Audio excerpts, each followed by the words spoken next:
माझ्यापर्यंत पोहोचताना अनेक प्रसंग घटना घडतील, त्यातून गोरक्ष साधनेला बसण्यासाठी तयार होईल।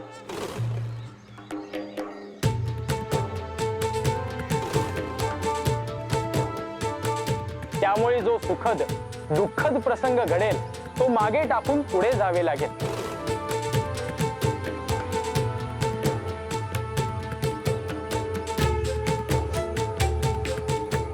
मच्छिंद्र, जे घडले आहे त्यातले मर्म गोरक्षला समजून सांगणे हे तुझे कर्तव्य आहे।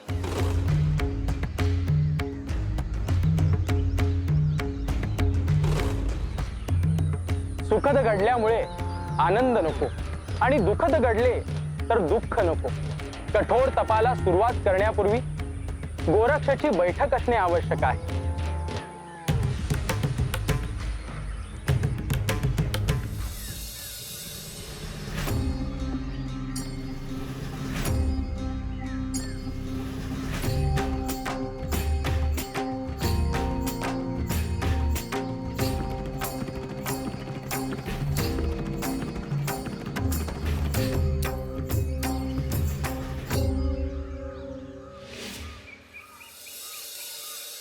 गोरक्ष, इथून पुढे गाव दिसते आहे,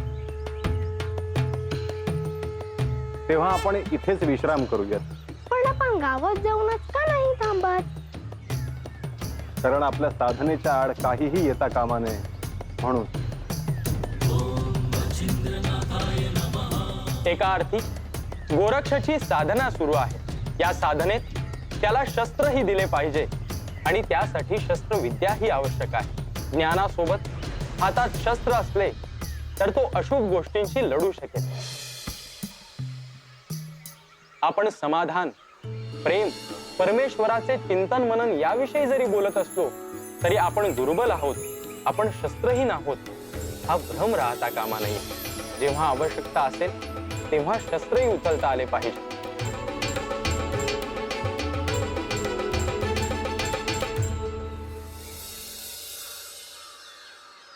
म्हणजे काय? मला काहीच ध्यानात आले नाही। आपली दिनचर्या ही भ्रमण किंवा साधना एवढीच आहे। आपण जर लोकांमध्ये जाऊन थांबलो तर त्या दोन्हीमध्ये व्यत्यय येणार।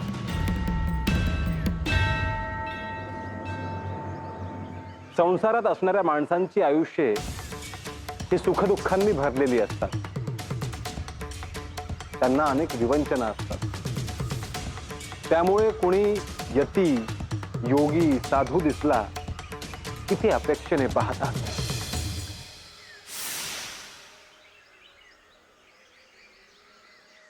पण तुम्ही तर त्यांची दुःख सहज दूर करू शकता ना? हो, परंतु ज्याचे संचित आहे आणि योग आहेत त्यांचीच भेट होते आणि दुःख दूर होते।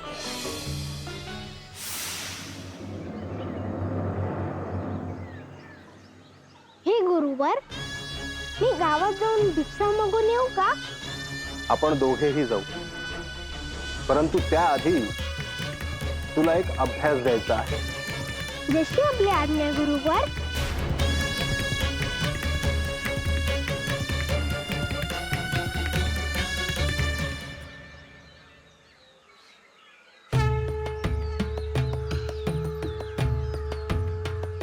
गोरक्ष, माझे सद्गुरू श्री दत्तात्रेय यांच्यापर्यंत पोहोचताना वाटेत तुला जितके ज्ञान देता येईल ते देण्याचा माझा प्रयत्न असेल। त्यामुळे प्रत्येक क्षण हा महत्त्वाचा आहे। गुरुदेव, तुम्ही जे जे मला सांगता ते मी ध्यानात ठेवून त्यावर चिंतन करत राहतो। तुझ्या वेगाने ज्ञान ग्रहण करतो आहेस ना गोरक्ष, त्याचा मला आनंद आहे। गुरुदेव, आज काय शिकवणार आहात? हे बघ, योग, योगिक क्रिया आणि शिवतत्व यांच्याविषयी मी तुला सांगतो आहेच, परंतु हे ज्ञान संपादन करत असताना तुला शस्त्रविद्याही यायला हवी। म्हणजे तुमच्या हातात त्रिशूळ राहतं तसं? होय, परंतु केवळ त्रिशूळच नव्हे तर हातात धनुष्यबाण घेऊन त्याचाही अभ्यास व्हायला हवा. मला शिकायला आवडेल गुरुदेव, पण माझ्याकडे शस्त्र नाही.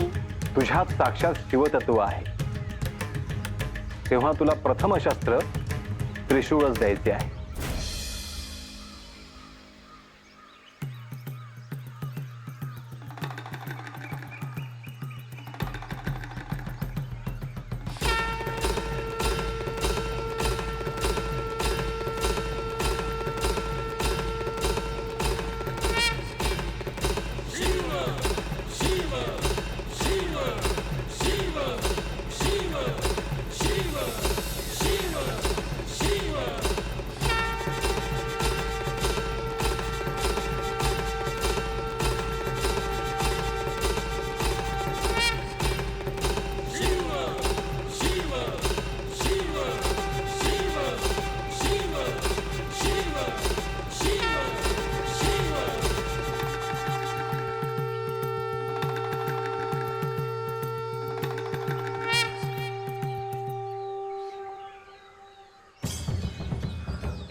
हे माझ्यासाठी आहे.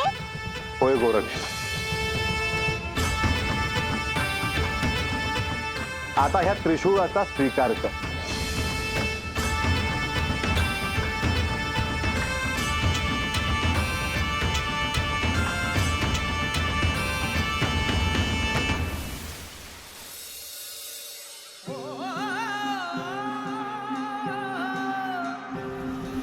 भस्मांकित शिव स्वरूप ललाटी शोभत त्रिपुंड सिद्ध योगी वितरागी धग धगते तेज कुंड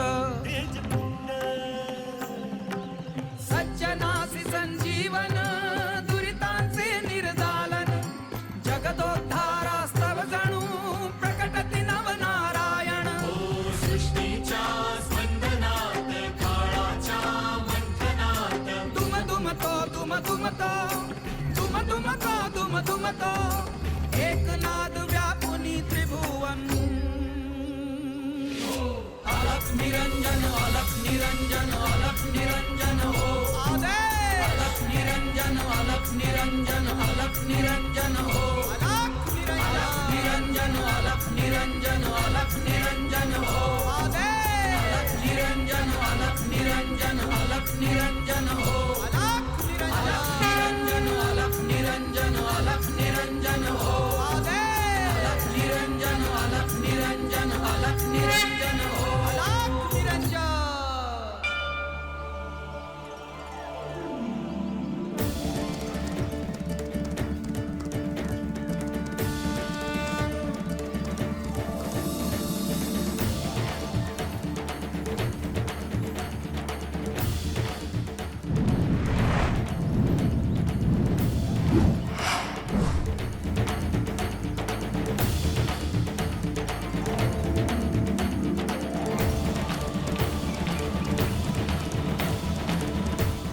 हे केवळ शस्त्र नव्हे, तू नाथ पंथामध्ये प्रवेश केल्यामुळे नाथांचे हे आभूषणही आहे, ते ध्यानात असू दे.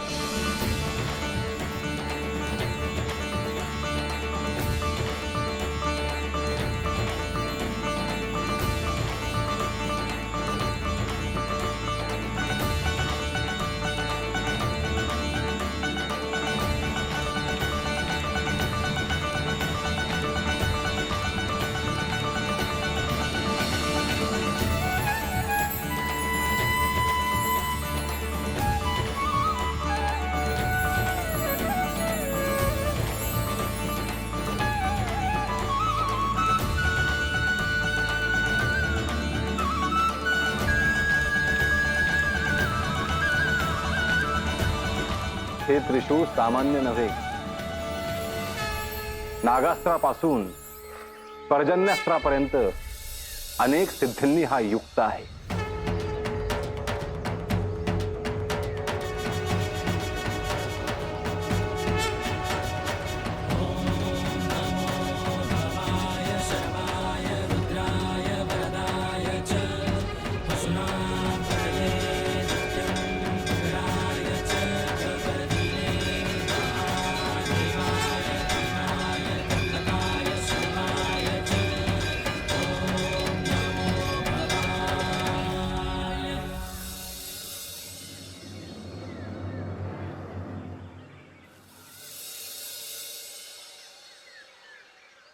गोरक्ष,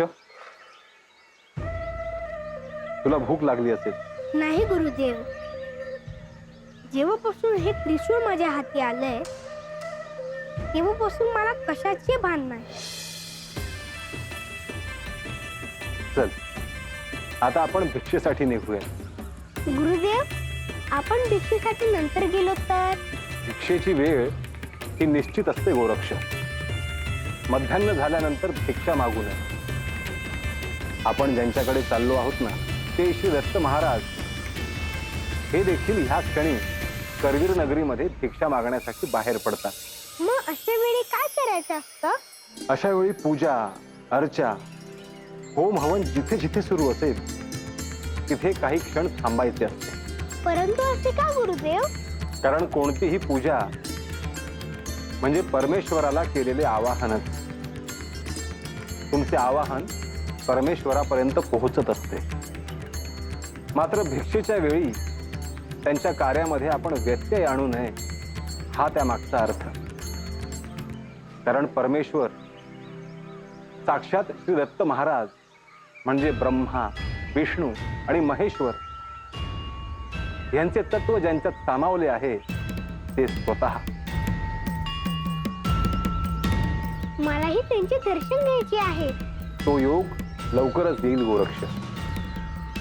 आता आपण भिक्षेसाठी निघूया. जशी आपली आज्ञा गुरुवर.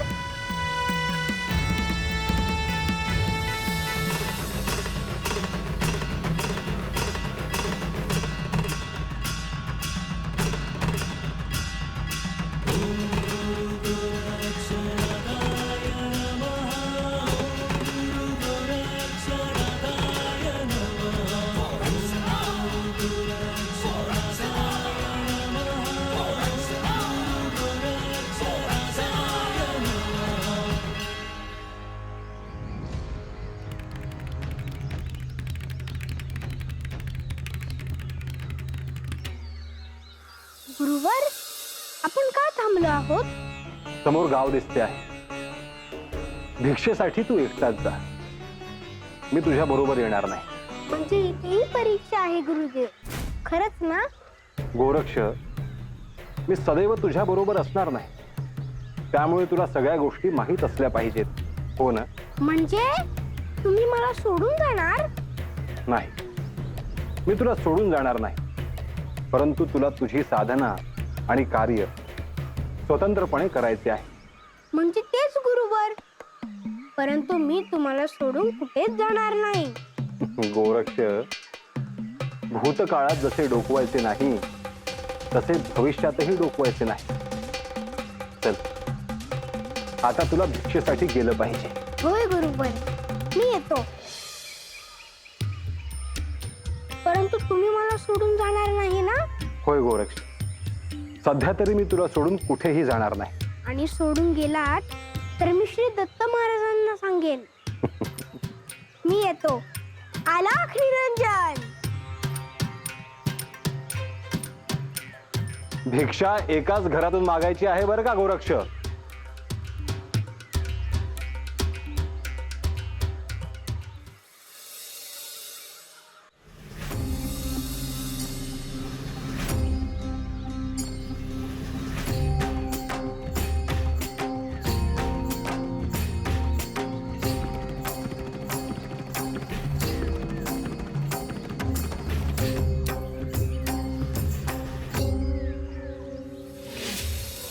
निरंजन अलख निरंजन अलख निरंजन हो अलख निरंजन अलख निरंजन अलख निरंजन हो अलख निरंजन अलख निरंजन अलख निरंजन हो अलख निरंजन.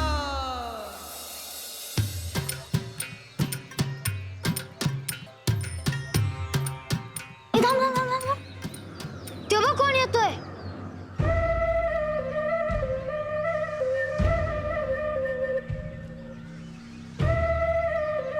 अरे वय की साधू बैरागी बघितलं होतं, पण हे लहान पोर पहिल्यांदाच बघतोय. अरे बघू तरी कोण आहे तो. चल चल जाऊन बघू. हा.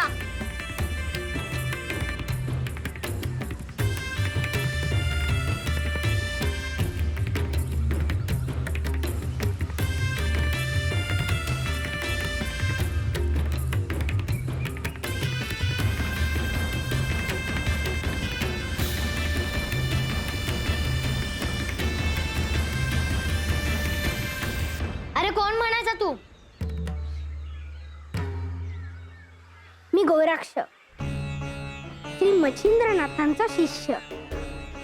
गोरक्ष हे कसलं नाव?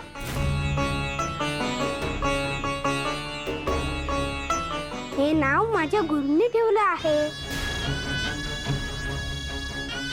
अरे पण गोरक्ष म्हणजे काय? गाईच्या शेणाची जी राख आहे ना, त्या राखेतून माझा जन्म झाला, म्हणून माझं नाव गोरक्ष. तुझा जन्म कशातून झाला? राखेतून?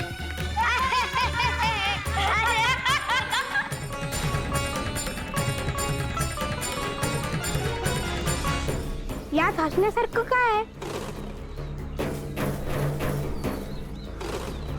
अरे आम्हाला आई आहे, बाप आहे, तुला तसं कोण नाही वय?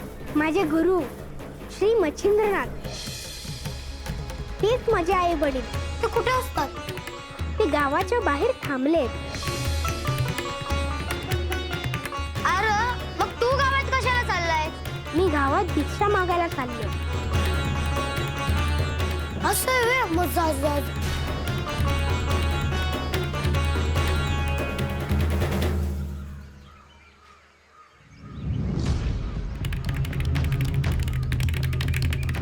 यो माघारी आला ना की त्याला विचारू आपल्या संग खेळतोय काय. हो चालेल चालेल, चला खेळूया.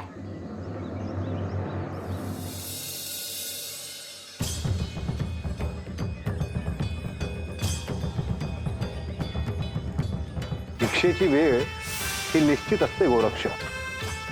मध्यान्ह झाल्यानंतर भिक्षा मागू नये. होम हवन जिथे जिथे सुरू असेल तिथे काही क्षण थांबायचे असते. परंतु असे का गुरुदेव? कारण कोणतीही पूजा म्हणजे परमेश्वराला केलेले आवाहनच. तुमचे आवाहन परमेश्वरापर्यंत पोहोचत असते. मात्र भिक्षेच्या वेळी त्यांच्या कार्यामध्ये आपण व्यत्यय आणू नये, हा त्या मागचा अर्थ.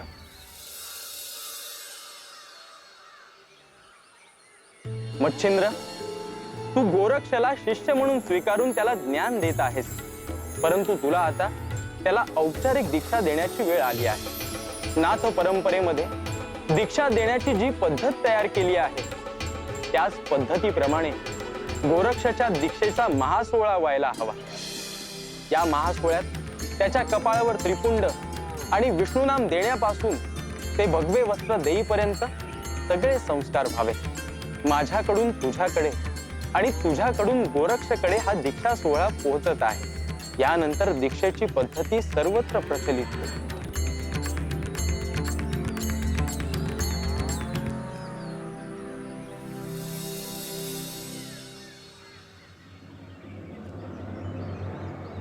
आला अग्निरंजन. कोण रे तू आणि काय पाहिजे तुला? मी गोरक्ष, श्री मच्छिंद्रनाथांचा शिष्य. मी भिक्षेसाठी आलो आहे. असं होय, थांब जरा वाईच.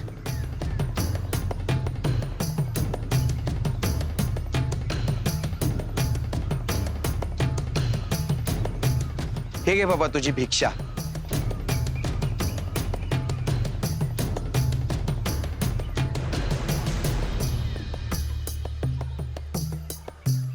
कुठून आलास रे तू? मी आणि माझे गुरु गावाबाहेर थांबलो आहोत. आमची पोरं दिसली का रे तुला? लय वांड आहेत.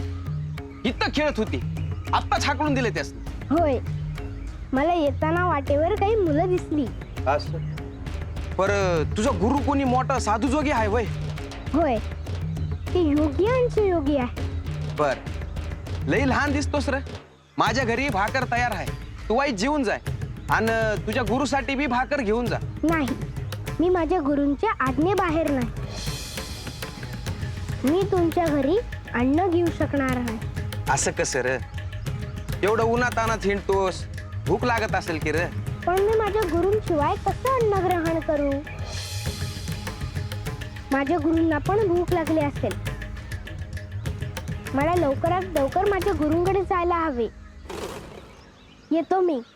आलो अग्निरंजन.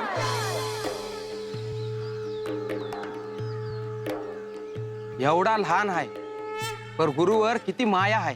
याचा गुरु कोणतर मोठा महाराज असणार. एकदा जाऊन भेटलं पाहिजे त्यासनी.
वय एका घरापुढे भिक्षा मागितली, लगेच मिळाली, मग आलो.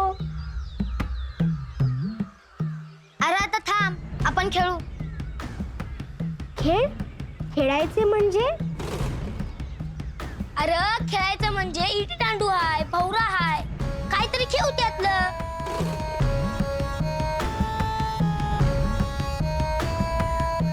पण मला असले काही खेळ खेळता येणार नाही. असं का रे? मला ही भिक्षा घेऊन माझ्या गुरूंकडे जायचे आहे. त्यानंतर त्यातून भाकरी करायची, मग भोजन होणार. गोरक्ष, तुला भूक लागली आहे वय? नाही, मला नाही. पण माझ्या गुरूंना वेळेत भिक्षा द्यायला हवी. आणि आम्ही तुला सोडलंच नाही तर?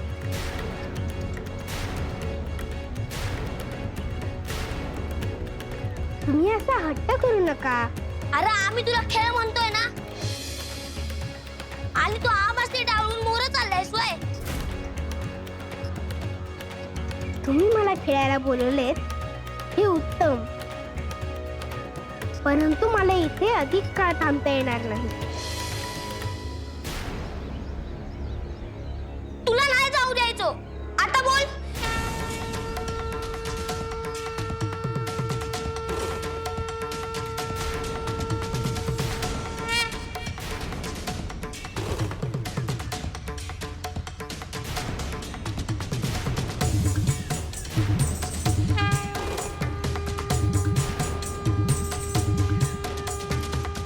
माझ्या हातात त्रिशूळ आहे, हे ध्यानात असू द्या. अरे आम्ही तुला घाबरतो काय?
निरंजन अलख निरंजन अलख निरंजन हो. अलख निरंजन अलख निरंजन अलख निरंजन हो. अलख निरंजन अलख निरंजन अलख निरंजन हो. अलख निरंजन.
अलग निरंजन अलग निरंजन हो अलग निरंजन अलग निरंजन अलग निरंजन अलग निरंजन हो अलग निरंजन साऱ्या विश्वाचा प्रतिपालक तू दुःखाचा संहारक तू वेदांचाही कारक तू शिवहर शंभू हे नवनारायण अवतार तू दिनदुबळ्यांचा दाता तू गुरुशक्तीचा सेवक तू शिवहर शंभू अलग निरंजन अलग निरंजन अलग निरंजन हो अलग निरंजन अलग निरंजन अलग निरंजन अलग निरंजन हो अलग निरंजन अलग निरंजन अलग निरंजन अलग निरंजन हो अलग निरंजन साऱ्या विश्वाचा प्रतिपालक तू दुःखाचा संहारक तू वेदांचाही कारक तू शिवहर शंभू हे नवनारायण अवतार तू दिनदुबळ्यांचा दाता तू गुरुशक्तीचा सेवक तू शिवहर शंभू अलग निरंजन अलग निरंजन अलग निरंजन हो अलग निरंजन अलग निरंजन अलग निरंजन अलग निरंजन हो अलग निरंजन अलग निरंजन अलग निरंजन अलग निरंजन हो अलग निरंजन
तू भिक्षेवरून कधी आलास गोरक्ष? मी मगाशीच आलो. आणि हे काय, भोजन तयार देखील केलंस? होय गुरुवर, तुम्ही ध्यानात होता म्हणून मी आपल्याला काही बोललो नाही. तू मला हाक मारली असतीस तर मी ध्यानातून बाहेर आलो असतो. पण भोजन कसे केले आहे ते तरी पहा ना गुरुवर.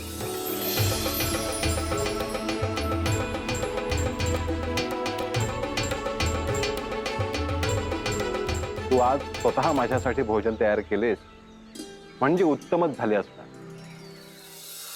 ये माझ्या समोर बस.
मग आज भिक्षा मागताना काय झालं?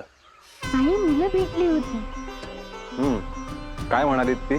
त्यांची इच्छा होती की मी त्यांच्या सोबत खेळावं. मग तू खेळला का नाहीस? मला इकडे यायचे होते आणि भोजन तयार करायचे होते. गोरक्ष, पण तू त्यांच्यासोबत खेळायला हवं होतस. पुढच्या वेळेस असं करू नकोस. बरं.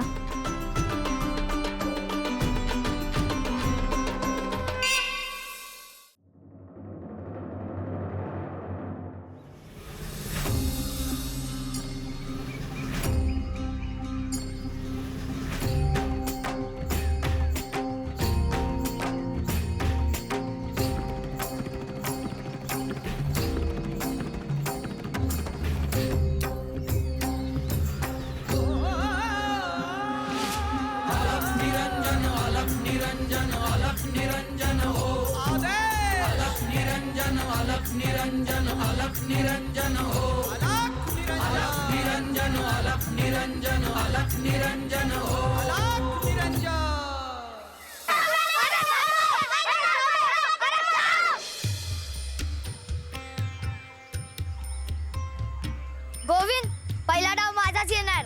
माधव, बोलून काय होत नाही, करून दाव. माझ्या हातात इटी दांडू येऊ दे, मग बघच.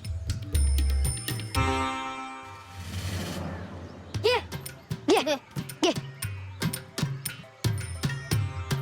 1 2 3 4 5 6 7.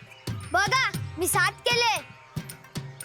हा, आता दे इकडे मी. अरे विटी दे रे. अरे घे रे. चल बघ. 1 2 3 4 5 6 7 8 9 10. बघ तुझ्यापेक्षा जास्त केलं मी. हा, चल गोविंदला दे आता. आता मी दे. घे, चल घे दे. घे. बघा. हा. 1 5 6 7 8 9 10 11 12. मी बोललो होतो ना तुमच्या दोघांपेक्षा जास्त करेन. मी पण खेळू का? याला पण दे. हा, आता तू खेळ. घे दे. हा, इटी पण दे.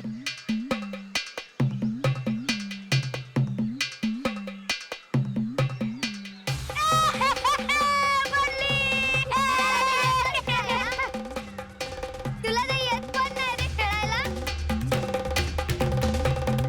दे. इटी पण घे. सगळ्यांच्या पुढे मॅच आहे. मॅच पहिला खेळणार.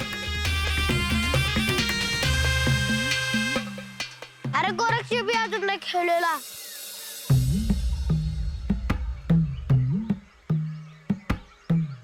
गोरक्ष तू डाव येस नी.